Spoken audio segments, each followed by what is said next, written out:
Chaplain.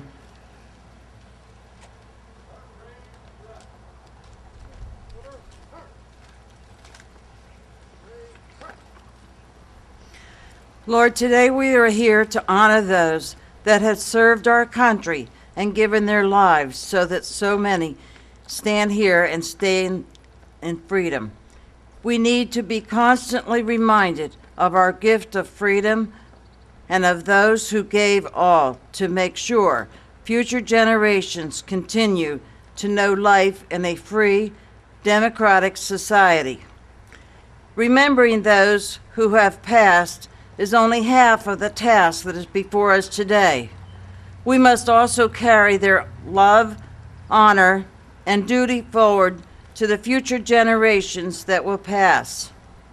Our children must know who they were and what they did and why they did it. To do anything less will be disservice to their sacrifice and their memories. Those that are gone created a clear pathway for us to continue on. We must never waver from that path of freedom and democracy. Take their memories, take their dreams, and walk forward, shouldering the cause of freedom. Carry it high and proud. They did, and now we must walk forward for them and for our children. Amen.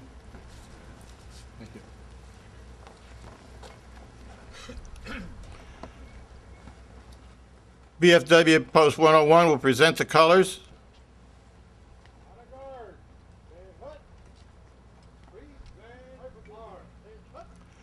Please join me in the Pledge of Allegiance. I pledge allegiance to the flag of the United States of America and to the republic for which it stands, one nation under God, indivisible, with liberty and justice for all. Ms. Robin Fernandez will now sing the Star Spangled Banner.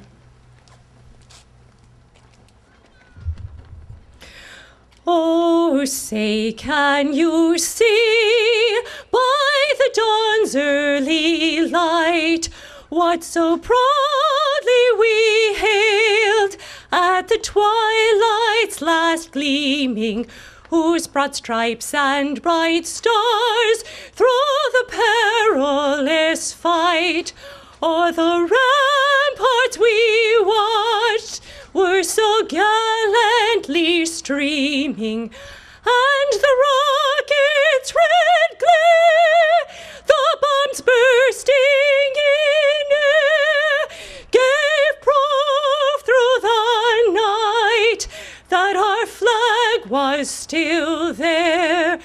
Oh, say does that star-spangled banner yet wave o'er the land of the free and the home of the brave? Thank you very much. Retire the colors.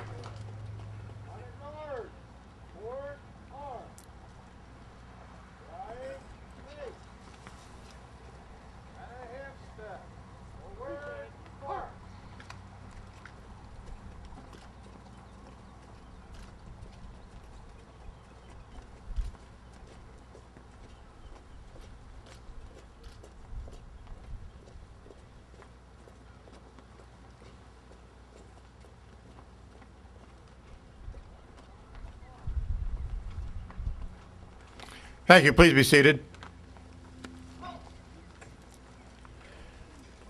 I'd like to welcome Mr. Tibbetts, General Helms, commissioners, our veteran service officers, METV, and you for being here today.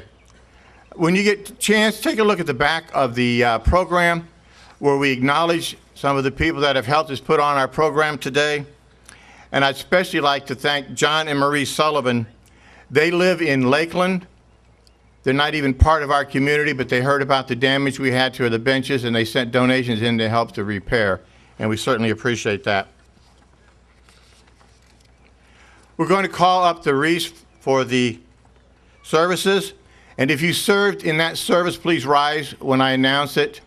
The first, the United States Army.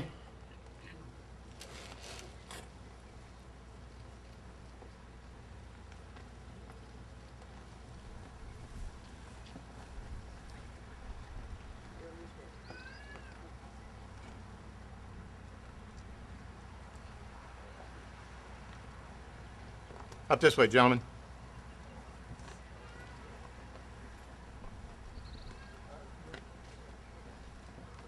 United States Marine Corps.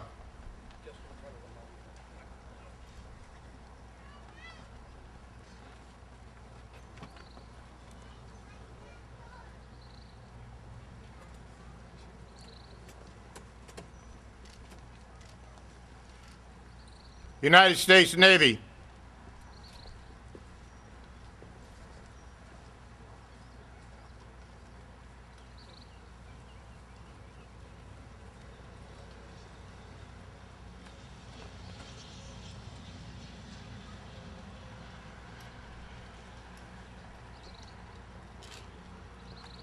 United States Air Force.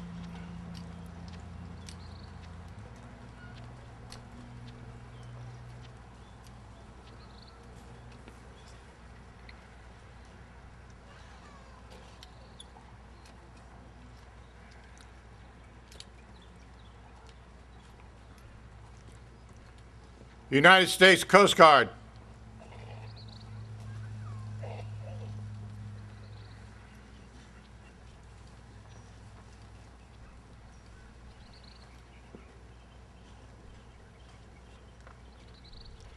United States Merchant Marines.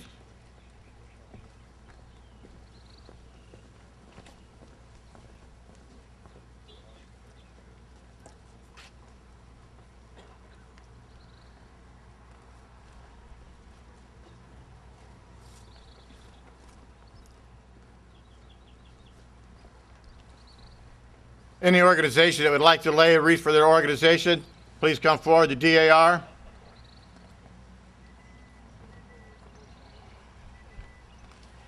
Military Officers Association of America.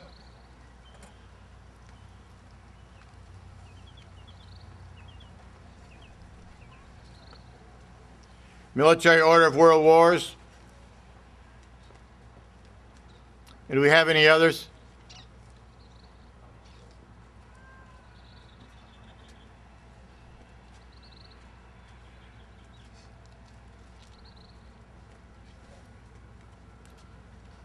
Please be seated.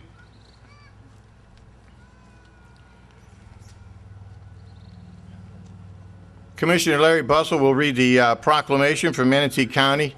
He is also a retired Air Force veteran.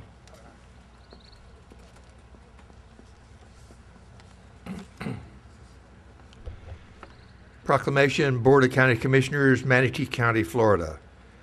Whereas the Congress of the United States of America has declared that May 27, 2013, be set aside as a public holiday to honor America's veterans. And whereas the veterans of Manatee County embrace through sacrifice and service to our country the most fundamental and cherished bonds in our democracy. And whereas the veterans of Manatee County reaffirm that commitment to democratic ideals by accepting it as the solemn responsibility of our survival to bear the burden of what has been, so that tragedy once endured can never be forgotten. And whereas it is proper to honor those veterans who have served with unselfish love to God and country to preserve this great land. And whereas the citizens of Manatee County wish to express their lasting gratitude and admiration to our veterans.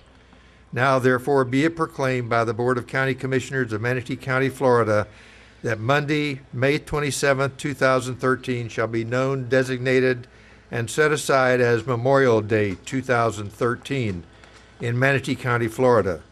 And the Board of County Commissioners calls upon all citizens, schools, businesses, clubs, and news media to pay tribute to our veterans by displaying the flag of the United States of America and by conducting and attending Memorial Day ceremonies throughout Manatee County in recognition of all those who have served and made this supreme sacrifice.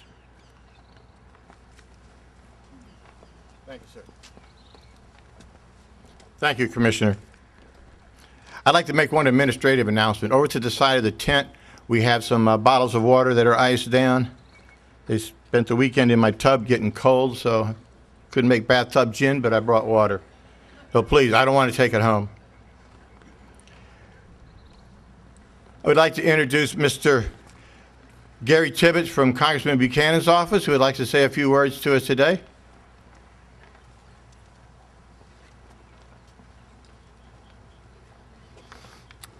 Good morning, everyone. On behalf of Congressman Buchanan, I thank Don and the Manatee County Veterans Service Council for sponsoring this event to honor those who have given their lives in defense of our nation. It is their sacrifice that allows us to enjoy the American way of life and time-honored traditions such as Memorial Day. Since the Revolutionary War, over 1.3 million Americans have died in the cause of freedom. Today, we honor those who have made the ultimate sacrifice on behalf of a grateful nation. We also pray for our men and women who are bravely serving today. I thank you, God bless you, and God bless America.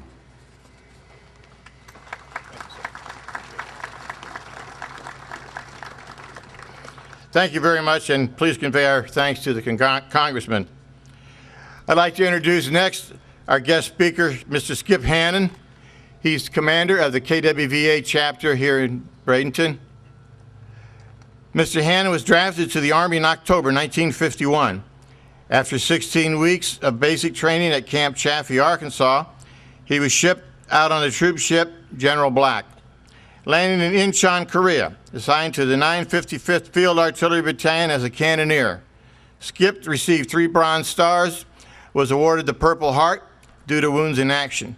Skip has also commanded the Mount Vernon Veterans Club for the past 10 years. Mr. Skip Hannon.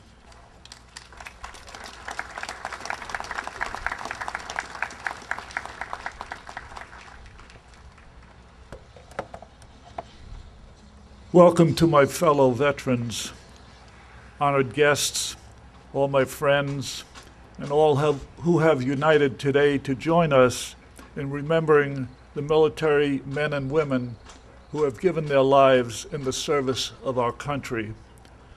Our nation was born in the violence of a Revolutionary War that began in 1775.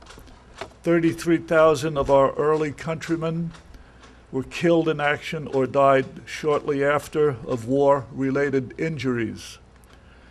The United States has been involved in 75 wars since its birth, totaling 1,326,612 killed, with an additional 39,159 declared missing and presumed dead.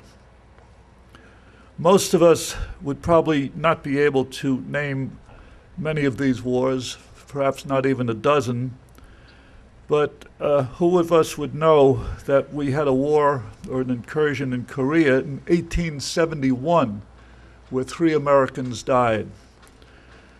How about the United States occupation of Nicaragua from 1910 to 1933, where 159 Americans died? Unfortunately, most of these wars have faded into history, and the numbers of the dead are just that, numbers, cold, hard, anonymous numbers. I was 11 years old when the United States was drawn into World War II. Those were impressionable days that I will never forget. Since I lived in New York on the East Coast, our streets, our businesses, our homes were darkened. Our headlights were painted black at the top half of the light. This was done to prevent enemy submarines lurking off of the East Coast to spot the silhouettes of our submarines. Shortly after the beginning of the war, volunteers erected a neighborhood honor roll on a vacant lot next to a bus stop where it could be viewed by many. It bared the names of those who joined or were drafted into the military. My wife's father, Buddy Scolard, and her uncle Tom Murphy, each having 2 children, were also drafted. Virtually everyone was involved in that war in one way or another. As the war drew on, gold stars began to slowly appear next to the names listed on the honor roll. Since ours was a close-knit residential neighborhood, most of us knew for whom those stars represented. It was at that young age that I learned and began to understand the heartache that the families left behind endured. What could I, as a 12-year-old, say to Mrs. Jackson when I delivered to her the Saturday Evening Post right after she learned that her only son, Eddie, was killed in action? Or how about Mrs. Sabin, a neighborhood widow who lost all 3 of her sons, one a promising doctor, all killed in action? These 2 women became reclusive because even in their early middle years, as far as they were concerned, their lives were over too. Less than 5 years after the end of World War II, because of the Truman Doctrine designed to defend capitalism and prevent the spread of communism, the United States again became involved in a miserable war in the Far East, in an almost unknown country to most Americans, Korea. After enduring the suffering of World War II, the American public was wary of war. There were no formal protests. There was no honor roll constructed in our neighborhood.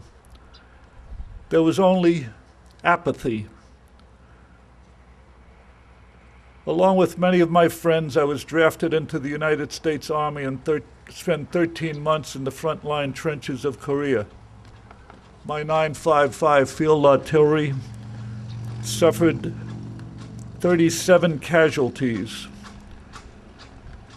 including 8 who were killed in action. One of those killed was my friend Lawrence O. Jock, who was killed on one of the same forward observation bunkers that I had worked just previously. This occurred only 20 days before the armistice. Lawrence had already served in World War II. When I returned home, more sad news. I learned that Eric John, who stood next to me in our 8th grade graduation picture at PS 68, was also killed in action in 1952, the same time that I was in country. Eric was the only son of German immigrants. The Korean War ended where it started, at the 38th parallel, dividing this ancient country in half. The line was drawn by the superpowers of the time, the Union of Soviet Socialist Republics and the United States of America. This event occurred on July 27, 1953, almost 60 years ago. Vietnam, one of our most controversial and protested wars.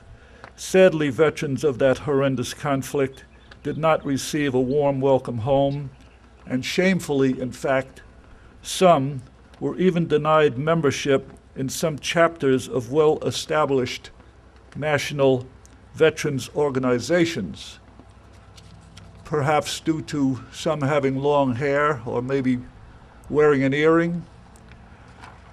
Because of this denial, they started their own organization, Vietnam Vets of America. At that time, I was a commander of the Military Order of the Purple Heart, and since our organization was very supportive of the Vietnam vets, both morally and financially, I became an honorary member and developed many friendships in that organization. While I was away on vacation, a message was left on my answering machine by one of my Vietnam buddies.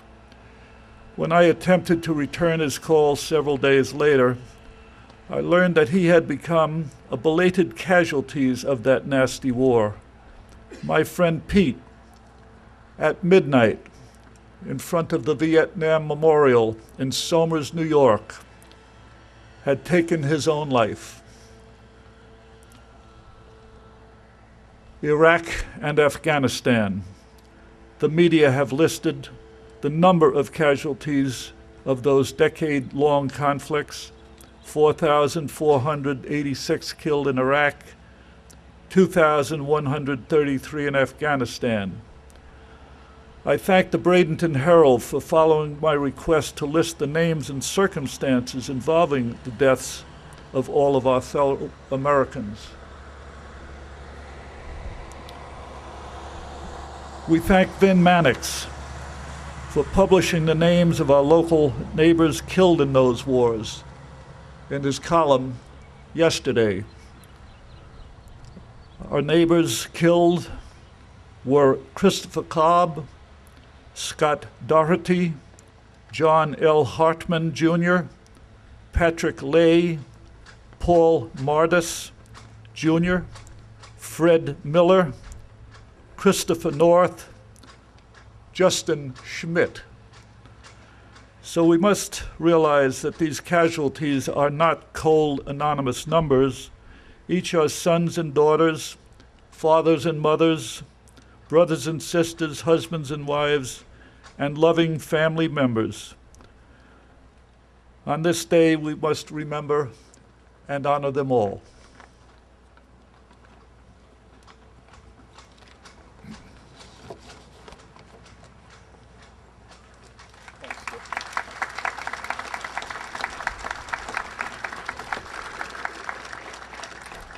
Thank you very much, Skip.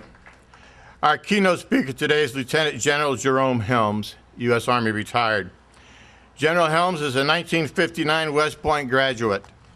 He served in a variety of command and staff billets during his 33 years of active duty, from company command to battalion commands, including Task Force Sierra in Vietnam, to brigade command, 7th Engineer Brigade, 7th Corps.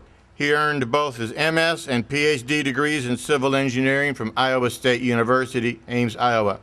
He's a licensed professional engineer. As a general officer, he was the Assistant Deputy Chief of Engineers in the Pentagon and the commander of the Southwestern and North Central Division of the United States Army Corps of Engineers. He was appointed by President Reagan to the Mississippi River Commission. He was appointed chairman of the Board of Engineers for Rivers and Harbors. He then commanded the Army's Operational Testing and Evaluation Agency. He retired in 1992 as the Army's Director of Information Systems Command for Command Control, Communications, and Computers, DISC-4. He has earned numerous awards and decorations, to include 3 awards of the Distinguished Service Medal, our Army's highest award for service. As a division president in Computer Science Corporation, he led its largest division, 5,500 people, with an annual revenue of $500+ million, until he retired again in 2000. He was recently vice chairman and director of the National Board of Military Officers Association of America and consults in defense-related matters. Lieutenant General Helms lives in the Meadows in Sarasota. He recently was a member of the board of directors of the Meadows community. He's also the past president of Sun and Surf Colony in Sarasota. He has 4 sons: Lieutenant Colonel retired Bruce, Lieutenant Colonel retired Gary, Doug in Melbourne Beach, and Lieutenant Colonel Andy, and 9 grandchildren. General Helms.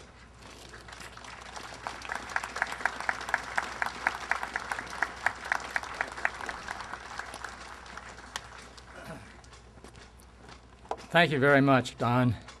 Mr. Tibbetts, commissioners, ladies and gentlemen, friends of the military, thanks for being here today. By the way, 13% of Americans today will attend a memorial service or parade or activity like that. So that's you and me, okay? We're part of the 13%. 52% will stay home and barbecue. 35% will hit the road, go camping, visiting, that sort of thing. So I realize that I'm preaching to the choir here and you're sitting in the hot sun, so I'm going to be sharp, okay? But thanks again for being here. Memorial Day is a day to honor all Americans who have died in all of our wars. It's also a day, and this is harder, it's also a day to renew our commitment to the principles and values for which these Americans have died. I want to talk to both those topics today. First of all, of course, we honor all of our war dead. We know their stories. Skip just told us some of it, but it's our history. We know names. We resonate to names like Pearl Harbor, Iwo Jima, Bataan, Midway, Normandy, the Bulge, and countless others from World War II. Korea, that he covered, and its Pork Chop Hill and Frozen Chosen, the Berlin blockade, Vietnam, Tet, Ashaw Valley, Way, the Gulf Wars and other battles and campaigns that Skip mentioned that I'd never heard of, some of them. But they died there so that we might live the American way of life with our form of government. We owe them. We owe them. And today, fittingly, we honor them. More on that later. Now, with regard to the second topic, I'll borrow from the words of President Lincoln at Gettysburg on our first, we could call it our first Memorial Day, his Gettysburg Address, that we here highly resolve that these dead shall not have died in vain, and that government of the people, by the people, and for the people shall not perish from this earth. Let's check our moral compass. Can we make any sense out of this? Where are we today? We emerged from World War II, most of us remember, with our freedoms intact and our determination high. We studied, thanks to the GI Bill. We developed leaders who had their priorities right because they had faced death and they were determined to do something with their newfound life. They're going to make a difference. They're going to give back. Ask what you can do for your country, right? They were ahead of that. So they created the greatest economy the world has ever known. And as we prospered, we rebuilt Europe with the Marshall Plan. We listened to Martin Luther King and led the nation in giving our minorities their civil rights. We won the Cold War without firing a shot. That's the way to do it. And we became the world's only superpower. We harnessed technology, rewarded innovation, and we put a man on the moon, and we helped lead the computer and automation revolution. We've also led the country in gender integration in a big way more recently. And in summary, we've been the peacekeepers of the world and made America a beacon of hope for disadvantaged countries. Awesome. And as we prospered, which we did, today we have a GDP of about $16 trillion. Remember that number, 16 trillion. That's 25% of the GDP of the whole world, okay? China has about 6 trillion or 9%. We have the highest per capita income. Nobody else comes close to us. We have the strongest, healthiest nation ever with a proud history. So we've been doing pretty well. But, and you knew there was going to be a but, right? We also have more threats facing us than ever before, especially considering our vast infrastructure and the openness of our operations in our open society. Our world has really changed. So let's talk about those threats, and then we'll address the money needed. We still have threats of conventional war with countries like China and North Korea. Our armed forces do that extremely well. Quite frankly, I can't believe anybody would try to take us on after what we did to Saddam's army in the first Gulf War. In less than 100 hours, we executed a superbly integrated air, ground, and maritime Navy operation that sliced through his divisions like a hot knife through butter. and reduced what had been the world's fourth largest army to an afterthought. The world sat in awe as we demonstrated our enhanced military capabilities with devastating results and very few casualties, relatively speaking. We're even better now in conventional warfare, thanks to digitizing the battlefield and other automation and networks initiatives. And we must retain that capability in case some country goes vile. Only the U.S. Armed Forces have the credibility to stop a regional threat by saying, not a good idea, and we need to keep that strength up. But more likely than conventional war are the types of warfare, counterinsurgency or COIN, stability operations, that are underway in the Middle East, especially after the Arab Spring, which to me is looking more like a winter than a spring. Probably next in Africa or the Pacific. But we also have a narco-criminal problem in Mexico, worsening relations with Russia and Putin, a destabilizing situation in Pakistan which impacts our Afghanistan efforts, and we have a serious problem in the Persian Gulf if Iran goes nuclear. Plus, we got terrorist attacks on our people and infrastructure. That's going to continue given our open society.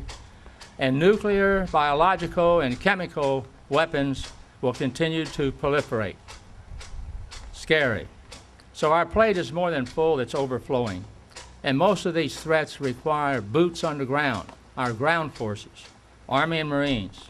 Those who talk about ground forces, reducing ground forces, they need to relook their history books. So more enemies lurk in the offing, and some say, and I agree, our national debt may be a bigger problem than our enemies. So we got to address our money problems. After every war, we've cut defense significantly, way below the 5% of GDP that we need to protect ourselves and our allies.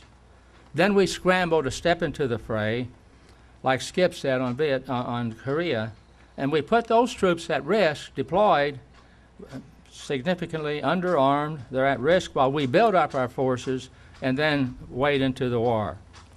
Korea is a perfect example of that. Also Vietnam and Iraq, number 2, Afghanistan. 5% of GDP, or about $800 billion is what we need. That's not the problem, that's the solution. That's the best 5% we can possibly spend. That ensures our security. And without security, we are nothing, and the whole world suffers. The problem is that our total federal budget is 25% of our GDP when it should be not more than 20. So we got to reduce government spending while we increase the defense budget. Think about it. After the first Gulf War, we reduced our defense budget by large amounts. We went into Iraq in 2003 with way too small a force. Remember General Shinziki, Chief of Staff of the Army, saying we need 500,000 if we want to do Iraq? And of course, he was cut off at the knees, and they announced his replacement. Well, anyhow, he was right. He had just done that in Bosnia. And we sent our 140,000 over there in a war that cost us 47,000 casualties, if you count the wounded and PTSDs and so forth. 47,000 casualties, $1 trillion, and inconclusive results. That's the price you pay by cutting your forces while the administration plays fast and loose with cherry-picked intelligence. We can't always stop that latter item, but we can protect our troops from it to some extent by ensuring that our forces are large enough to begin with so they can adapt to the situation at hand and then win decisively, sustaining the effort to a favorable and timely conclusion. Now, having said that, here's 2 recommendations for your consideration. Number 1, we need to trim the national debt. We can take our fair share cut in defense if other cuts are made, like subsidies that make no sense, welfare programs that have too many slackers and welfare queens. We need to close loopholes, hire more investigators to combat welfare fraud and Medicare fraud and income tax cheats. Too many Americans are ignorant and, as Skip said, apathetic. They don't engage their reps to trim government spending.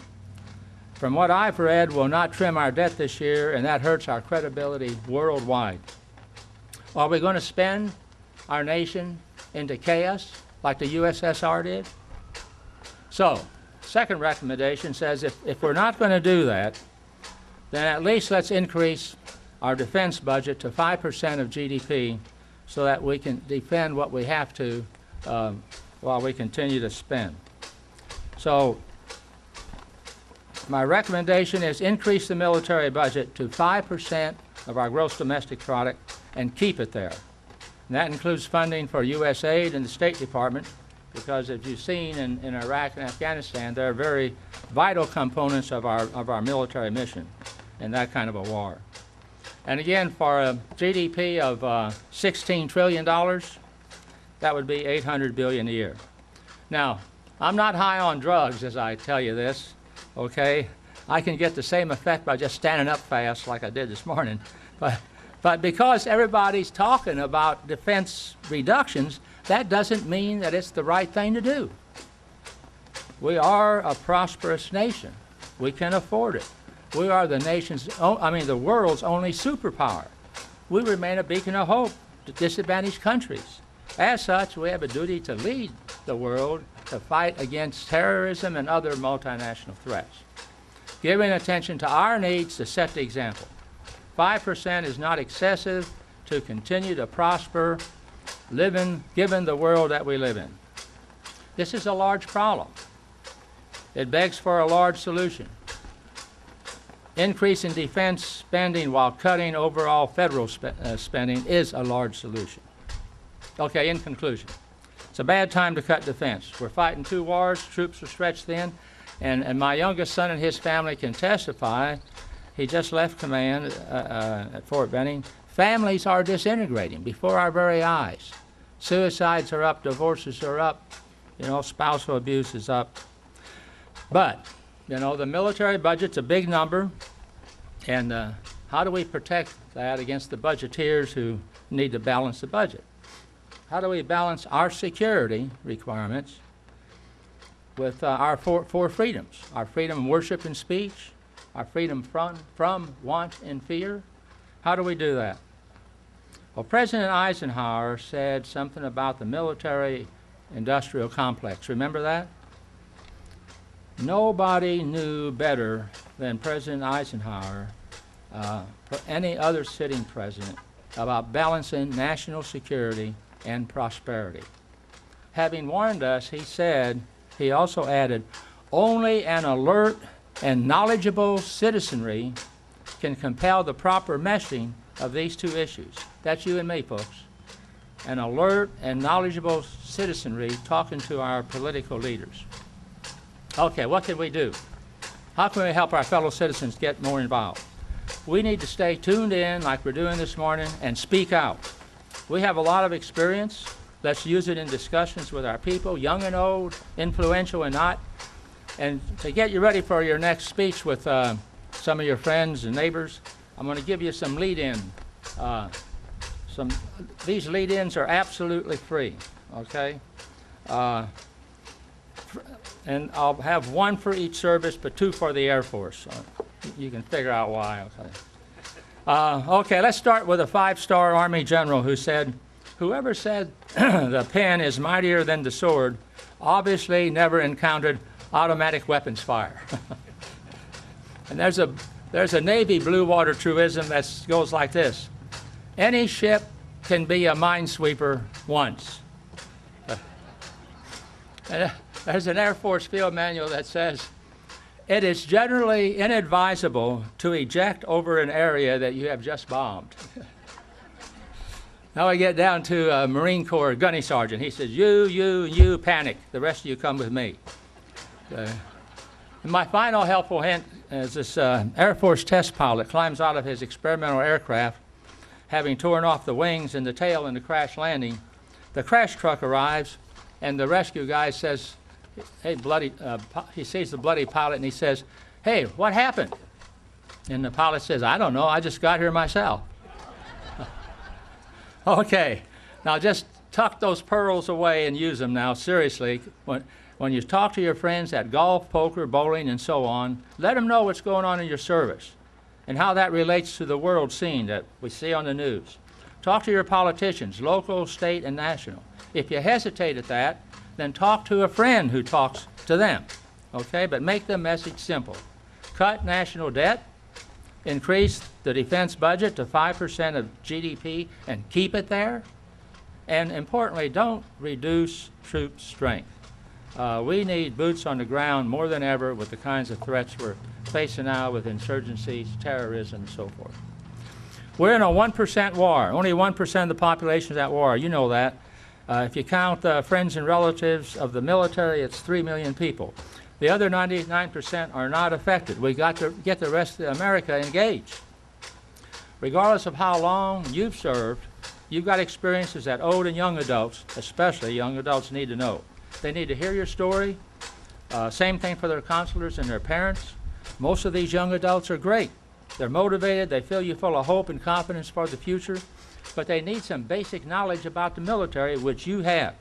So tell them about the military way of life, the good, the bad, the pride, and the pratfalls.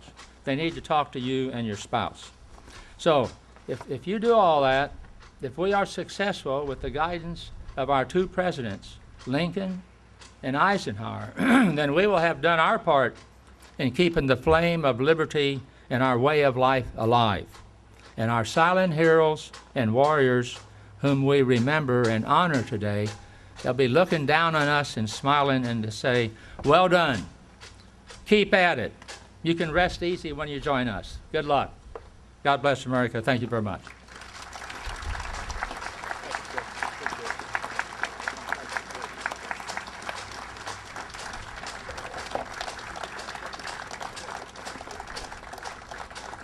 Thank you very much, General. We appreciate that. Ms. Robin Fernandez will now sing America. Please join together in singing America. Oh, beautiful for spacious skies, for amber waves of grain, for purple mountains' majesty above the fruited plains. America, America, God shed his grace on thee, and crowned thy good with brother and sisterhood, from sea to shining sea. Thank you. Please stay standing for our benediction and the final honors.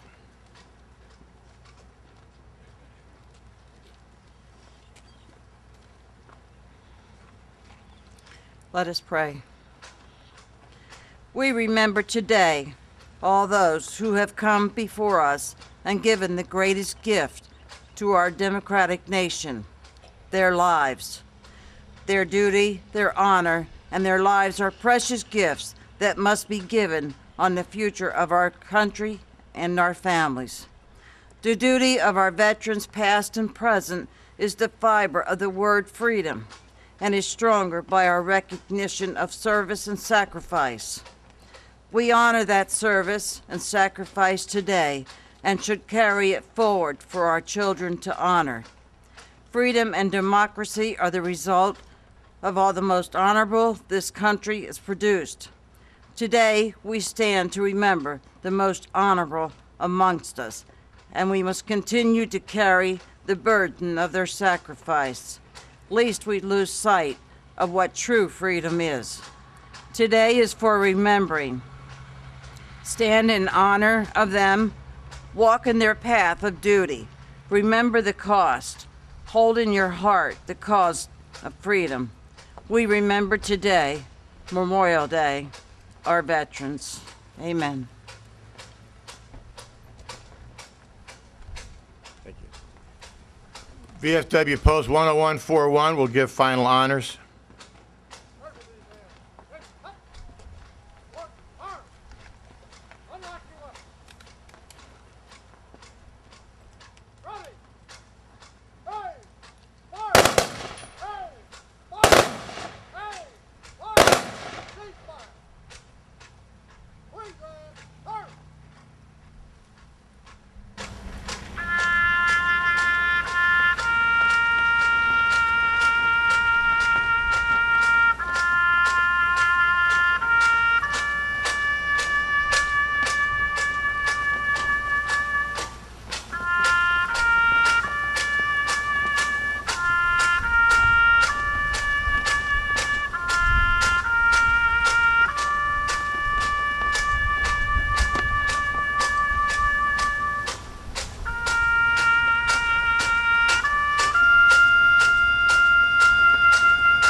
Thank you, gentlemen.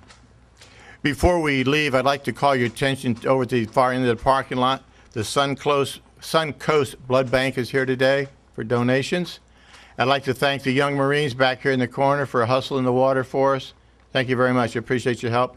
And I appreciate everybody being here today. This concludes our service. Thank you.